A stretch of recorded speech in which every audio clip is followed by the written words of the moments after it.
ঈদ নিয়ে শান্তির বৈঠক দুর্গাপুরে। ফরিদপুর ব্লকের লাউদোহা বিডিও অফিসের ডিয়ান হলে পুলিশের উদ্যোগে স্থানীয় প্রশাসনকে নিয়ে হলো এই শান্তির বৈঠক।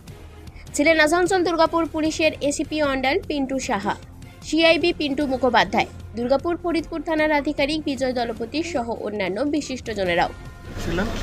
বিভিন্ন মসজিদের ইমাম সাহেবরা এবং গ্রামের বিশিষ্ট ব্যক্তিরা ছিলেন, জনপ্রতিনিধি ছিল। মিটিংয়ে খুব সুন্দরভাবে আলোচনা হয়েছে এবং আগামী উৎসব ঈদুজ্জোহা যে উৎসব আগামী শনিবার উৎসব খুব সুন্দরভাবে অতিবাহিত হবে এই বিশ্বাস আমাদের আছে এবং সবাইকে সেইভাবে কথা দিয়েছেন, কোনো রকম অসুবিধা নেই। Thank you.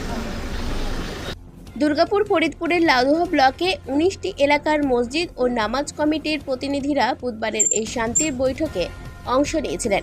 লাউদোহা ব্লকের বিডিও অর্ঘ্য মুখোপাধ্যায় দিনের অনুষ্ঠানে উপস্থিত ছিলেন। দুর্গাপুর থেকে অনুরাধা সেনগুপ্তের রিপোর্ট, খাঁটি খবর।